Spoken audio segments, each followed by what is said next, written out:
రైతుల పరిస్థితి అరణ్య రోదన. వాళ్ళ బాధ వర్ణాతీతం. రైతులకి గిట్టుబాటు ధర కల్పించాలి, రైతులకి అన్ని రకాలుగాను మేలు జరగాలి, మంచి జరగాలని గత ప్రభుత్వం జగన్మోహన్ రెడ్డి గారు ఓ పారదర్శకతోటి ఆర్బీకేలను ఏర్పాటు చేసి ఆర్బీకేల ద్వారా ధాన్యం కొనుగోలు చేసి అవి రైస్ మిల్లుకి చేరేటట్టు ఒక ఆఫీసర్స్ అందరినీ కూడా ముందే పెద్ద ఎత్తున స్టడీ చేసి అన్ని ఏర్పాట్లు చేసేవారు. ముందే ముఖ్యమంత్రి గారు మనకి సీజన్ వస్తుందంటే దానికి తగ్గ agriculture and civil supply departments తోటి మీటింగ్ పెట్టి అధికారులకు అందరికీ సూచనలు ఇచ్చి ఏ ఒక్క రైతు కూడా గిట్టుబాటు ధర కోల్పోకూడదు, ధాన్యం సకాలంలో చేరాలి, గన్నీ బ్యాగ్స్కి లోటు లేకుండా ఉండాలి, వెహికల్స్కి ఇబ్బంది లేకుండా ఉండాలి, వెహికల్స్ని ఏర్పాటు చేసి transport charges, gunny charges, labour charges అన్నీ కూడా ప్రభుత్వమే భరించి డైరెక్ట్ రైతు అకౌంట్లో పడేలాగా చేసిన ఘనత గత ప్రభుత్వం జగన్మోహన్ రెడ్డి గారి పరిపాలన. ఒక ఎగ్జాంపుల్ చూడండి. అంతకుముందు 5 సంవత్సరాలు చంద్రబాబు నాయుడు గారి పరిపాలనలో 17,94,000 మంది రైతుల వద్ద నుండి 2,65,00,000 మెట్రిక్ టన్నుల ధాన్యం కొనుగోలు చేసి 40,236 కోట్లు చెల్లించారు. అంటే చూడండి, 17,94,000 మంది రైతులు గత 2014 టు 2019. అదే మా ప్రభుత్వం గత జగన్మోహన్ రెడ్డి గారి హయాంలో 37,70,000 మంది రైతుల వద్ద నుండి 3,40,25,000 మెట్రిక్ టన్నుల ధాన్యం కొనుగోలు చేసి 65,225 కోట్లు చెల్లించాం. అంటే డబల్. రైతులు కూడా డబుల్. ఇప్పుడు రైతులు ఎంత తేడా ఇది మీకు చెప్పుకొస్తున్నానంటే, గత ప్రభుత్వం ఒక పారదర్శకంగా ఈ క్రాప్ని నమోదు చేసి ఆ ఈ క్రాప్ ద్వారా కార్బన్ నాయిస్లో ఎన్ని ఎకరాలు వేశారు అనేది అన్ని లెక్కలు తీసుకుని ఆ లెక్కల ప్రకారంగా ఇన్ని వేల ఎకరాలు, ఇన్ని కోట్ల ఎకరాలని లెక్కల్లో ఉండి ఇవాళ ఈ క్రాప్ అన్నది లేదు, ఈ క్రాప్ అన్నది చేయలేదు, ఇన్సూరెన్స్ ఎలాగ చేయలేదు, కనీసం వాళ్ళు ఇస్తానన్న 20,000 రైతు భరోసాకు కూడా ఇవ్వలేదు.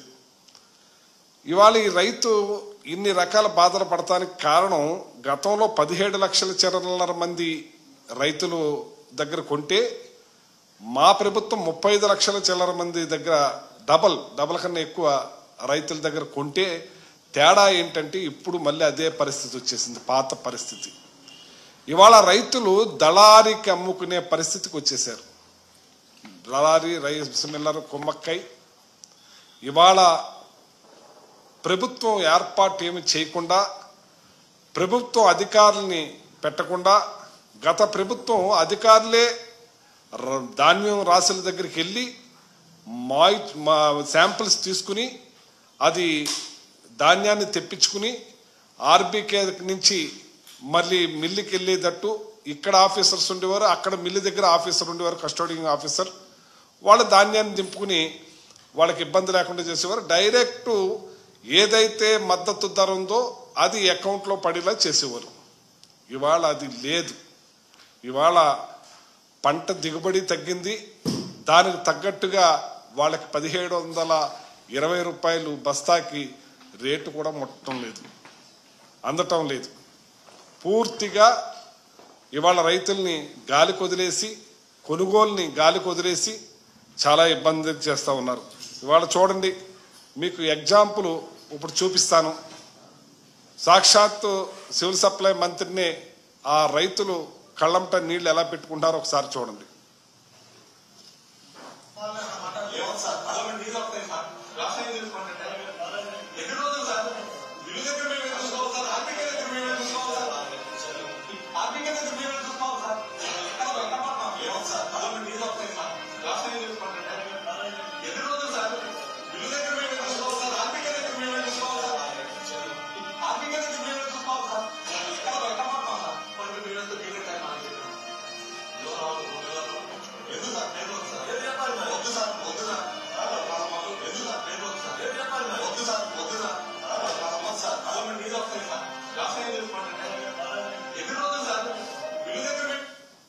ఇది పరిస్థితి. రైతుల పరిస్థితి చాలా దారుణంగా ఉంది. పేరు చెప్పడానికి కూడా భయపడుతున్నారంటే అక్కడ పరిస్థితులు ఎలా ఉన్నాయో చూడండి ఒకసారి. అలా అరణ్య రోదన, కళ్ళంట నీళ్లు పెట్టుకుంటున్నారు అన్నదాత ఇవాళ ఎవరు లేకపోయినా పర్వాలేదు, డాక్టర్ లేకపోయినా పర్లేదు, యాక్టర్ లేకపోయినా పర్లేదు, ముఖ్యమంత్రి లేకపోయినా పర్లేదు, ప్రధానమంత్రి లేకపోయినా పర్లేదు, బస్సు లేకపోయినా పర్లేదు, విమానం లేకపోయినా పర్లేదు, రైతు అన్నవాడు లేకపోతే మనం భోజనానికి లేక కాళ్ళు కడుపులో పెట్టుకుని చనిపోవలసిన పరిస్థితిని, అటువంటి అన్నదాతకి మనం తోడుగా నిలవలేకపోతున్నాం. జగన్మోహన్ రెడ్డి గారు ఎవరు లేకపోయినా పర్లేదు, అన్నదాతకి ఈ రాష్ట్రానికి దేశానికి రైతే వెన్నెముకని బాసటగా నిలిచారు, గిట్టుబాటు ధర అందించారు. ఆ కాలంలో వర్షాకాలంలో కూడా మొక్కలు వచ్చినా రంగు మారినా నోకవుతున్న దగ్గరుండి రైస్ మిల్లర్లకు తోలి వాళ్ళ కూడా రైతుల మిల్లర్స్ కూడా సహకరించి వాళ్ళందరికీ కూడా డబ్బులు సకాలంలో పడేలాగా వెంటనే చేసాం. రైతులందరూ కూడా ఆనందంగా ఉన్నారు, రైతులందరూ కూడా ఇదిగా ఉన్నారు. మళ్ళీ మొదటకు వచ్చేసింది. ఇవాళ వాళ్ళ బాధలు చూశారు కదా. ఇవాళ చూడండి, వరి రైతుపై తేమ కత్తి రకరకాలుగా. ఇది ఏ పేపరు? ఆంధ్రజ్యోతి పేపర్లో రైతుల గురించి ఏ రకంగా మాట్లాడారు. అలాగే ఈనాడు పేపర్ చూడండి, చూశారు కదా. అది వరి రైతులపై తేమ కత్తి, పంట కొనుగోళ్లకు నిబంధనలు, కొన్ని పంటల్ని కొనలేమంటున్నారు. ఎంత బాధలు అనిపిస్తున్నారంటే అంత బాధలు అనిపిస్తున్నారు రైతులు. అమలు కాని ప్రభుత్వ ఆదేశాలు, తేమ శాతం ఇతర కారణాలతో మద్దతు ధరలో భారీ కోత, తీవ్రంగా నష్టపోతున్న అన్నదాతలు. ఒకవైపు ప్రకృతి, ఇది మా పేపర్ కాదు, ఆంధ్రజ్యోతి. అలాగే ఈనాడు, కమిషన్లే ప్రాణం, కర్షకులు పణం. కమిషన్లే ప్రాణం, కర్షకులే పణం. ఎన్ని బాధలు పడుతున్నారో చూడండి. వాళ్ళు ఎక్కడ ధాన్యం అక్కడే, కళ్ళాల్లో ధాన్యం, బస్తాల్లో ధాన్యం, మిల్లుల్లో ముందు, లారీల్లో ధాన్యం రోజుల పాటు వేచి చూడవలసిందే. లారీలు దొరక్క వైనం ఒకవైపు, వాతావరణం మరో పక్క, తుఫాను హెచ్చరికలతో అన్నదాతలు అల్లాడుతున్నారు. ఈనాడు మేం కాదు చెప్పేది. దళారికి రొక్కం, రైతుకు దుఃఖం. దళారికి రొక్కం, రైతుకు దుఃఖం. డబ్బులన్నీ దళారి పాలు. ఇవాళ ఎంత ఘోరంగా ఉందంటే అంత ఘోరంగా ఉంది. అలాగే రైతులకు ప్రభుత్వం సహకరించటం లేదు. గతంలో ఈ పద్ధతి ఉండేది కాదు. రైతులకు అన్ని విధాల ముందునే జగన్మోహన్ రెడ్డి గారు ఒక ప్రణాళిక తయారు చేసి అధికారులకి, మంత్రులకి అందరికీ సూచనలు ఇచ్చి వాళ్ళకి ఏ మాత్రం కూడా ఇబ్బంది లేకుండా, సంచి కూడా ఇబ్బంది లేకుండా చేసేవాళ్ళం. ఇవాళ సంచులు ప్రభుత్వం ఇచ్చే పరిస్థితుల్లో లేదు. సంచులు కూడా దళారీలే ఇస్తున్నారు, వెహికల్స్ కూడా దళారులే పెడుతున్నారు, అమాలిసిని కూడా దళారునే పెడుతున్నారు. ఇవాళ వాళ్ళ అన్న రేటు ప్రకారమే కొనే పరిస్థితికి వచ్చేసారు. ఎంత దారుణం అంటే అంత దారుణంగా ఉంది పరిస్థితి. ఇది ఎలాగంటున్నాను, ఏమన్నా బాగుందా అని అంటున్నాను నేను. రైతుల నుంచి కొనేది దళారీ, ప్రభుత్వానికి అమ్మేది దళారీ. మీకు గతంలో ఈ క్రాప్ ద్వారా ప్రతి రైతు ఆర్బీకే ద్వారా రైస్ మిల్లుకి అమ్ముకునేవాడు, చిన్న రైతుతో సహా. మీకు ఇందాక ఎక్చేస్తుంది చూపించాను. గత ప్రభుత్వంలో 17 లక్షల చిల్లర మంది, మా ప్రభుత్వంలో 35 లక్షల మంది పైబడి మనం డైరెక్ట్ ధాన్యం కొనుగోలు చేసి వాళ్ళ అకౌంట్లో వేసేవాళ్ళం, ఇంక్లూడింగ్ లేబరు, ట్రాన్స్పోర్టు, గన్నీ బ్యాగ్స్తో సహా. ఇవాళ ఆ పరిస్థితి కరువైంది. పేరుకు మాత్రం ప్రభుత్వం ధాన్యం కొనుగోలు లేదు, పేరుకు మాత్రం ప్రభుత్వమే, ధాన్యం కొనుగోలు మాత్రం దళారీలే. దళారీ వ్యవస్థ విచ్చలవిడిగా పెరిగిపోయింది. గతంలో జగన్మోహన్ రెడ్డి గారు ఉన్నప్పుడు దళారీ వ్యవస్థను పూర్తిగా మాఫీ చేశాం. రైతు డైరెక్ట్గా ధాన్యం అమ్ముకునేలా చేసే కార్యక్రమం చేశాం. ఇప్పుడు మిల్లర్స్ వ్యాపారులు ఈ దళారులు సిండికేట్గా ఏర్పడి మరి ఇవాళ 1300కి 1400కి కొంటున్నారంటే ధాన్యం రైతులు అలోలక్షణాన్ని బాధపడుతున్నారు. ఓ పక్క వర్షాల వల్ల పంట దిగుబడి తగ్గిపోయి 25 బస్తాల నుంచి 30 బస్తాలే పండుతున్నాయి. పంట కూడా తగ్గిపోయింది. కానీ ఆ రైతులకి గిట్టుబాటు ధర కూడా కిడతలేదు, రావట్లేదు. చాలా బాధపడుతున్నారు. ఎవరికి చెప్పుకోలేని పరిస్థితిలో ఉన్నారు. సాక్షాత్తు మంత్రి ఏమని చెప్తున్నారు?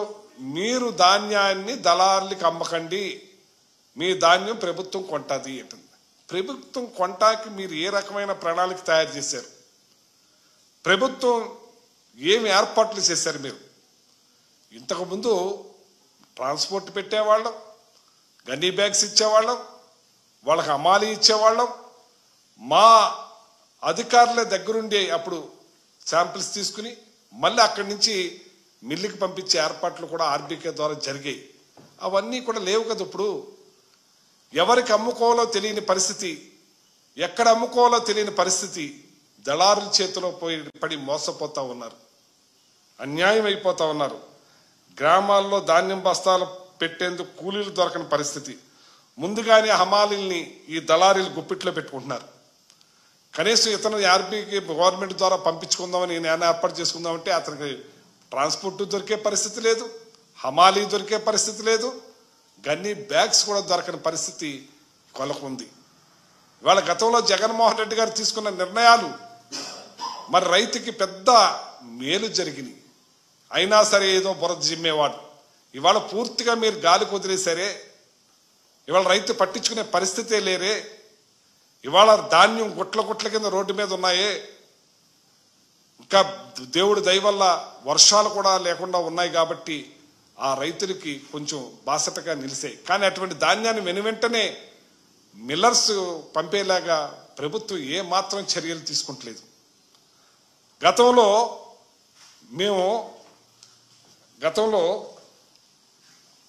జియో ట్యాగ్ ఏర్పాటు చేసి ఆర్బీకే నుంచి లారీ ఎక్కడికి వెళ్తుంది, ఎక్కడి నుంచి ఎట్టు వెళ్తుందని చెప్పి దాని మానిటరింగ్ ఆఫీస్ కూడా భారతదేశంలో ఏ సివిల్ సప్లై ఆఫీసులో లేనట్టుగా అన్ని ఏర్పాటు చేశాం. ఇవాళ జియో ట్యాగ్ని తీసేశారు. అది ఎక్కడికి వెళ్తుందో తెలియని పరిస్థితి. తీయవలసిన అవసరం ఏంటని అడుగుతున్నాను నేను. అంటే ఇది ఏ ఉద్దేశం మీద తీసేశారు? ఇది ఈ వ్యవస్థ భారతదేశంలో లేని ఆంధ్ర రాష్ట్రంలోనే ఇది కొనసాగిస్తున్నాం. ఈ సిస్టాన్ని మీరు తీయవలసిన అవసరం ఏంటి? కమిషన్ల కోసం అని నేను అడుగుతున్నారు అందరూ. చాలా మంది 10% కమిషన్లు అంటున్నారు. మరి ఇది గమనించాలి మీరు. 75 కేజీల బస్తాకు 325 రూపాయలు పెద్ద ఎత్తున నష్టపోతా ఉన్నారు.